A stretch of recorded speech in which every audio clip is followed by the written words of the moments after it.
So this is what I'm riding now. Well, I've been riding these decks for over a year, and I really like these. These are the Powell flight decks, and I forgot what model this is, but you can just, it's kind of the most, I guess, generic one in terms of the graphic. So this is the flight deck, and I just wanted to show you guys one way that I am increasing the life of my tail, which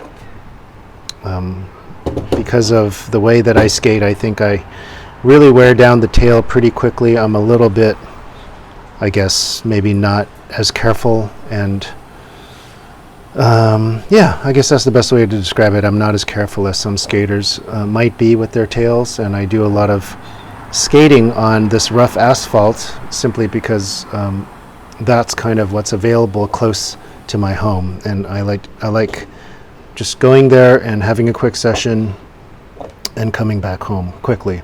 So as you can see here, let me get in a little closer. I have these quarter-inch screws, and this is about as small as screws can get.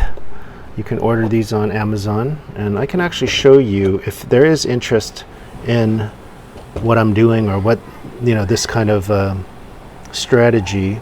If there is interest, I'd be very happy to do a demonstration on how I get these screws into my tail, and it's really quite easy and relatively painless.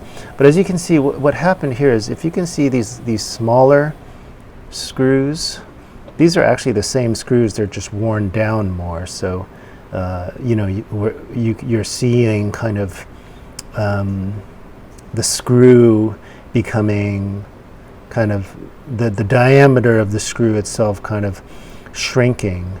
And what's happening is, essentially what I do is I'll ride a new deck. I'll set up a deck, and then I'll ride it couple days, and what happens is naturally, you'll get the natural wear and tear on the tail, just in terms of the tail wearing down. And then what I'll do is that will give me the location of where I need to put the screws in, and I'll probably go, it's not that much worn material, so it might be around here, and then I'll put about 10 to 12 screws in here along this radius. And then those screws will wear down, and then the tail will wear down further. And then I'll put a second layer along that extra wear, and then that same process will occur. And as you can see here, I'm on my third layer, or third level of screws, and you can see again that these screws are still sticking up a little bit. As you can see in the center, like this is the side here, and they're worn down less than those in the center, which is a good sign. That means, I guess, I'm popping in a balanced way, on my toes, hopefully, and that's allowing this area to wear first. Now, one of the concerns about this, and this has come up, this was the first concern that I had when I first started doing this. Essentially, the extra height that you have here will affect your pop, in terms of the heights of the screws sticking out beyond the surface of the deck, the underside of the deck and the tail,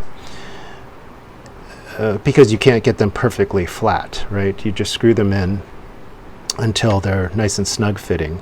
So that is true. It is uneven, and it adds a little bit of height to this region, to this area here. Having said that, it really does not make much of a difference. What happens very quickly is the screws will wear, these heads will wear down very quickly, and it'll start kind of evening out after just even half of a session. Another thing that you can do is just put the screws in and give a couple of quick pushes, hard pushes, and then just do a 5-0 tail scrape.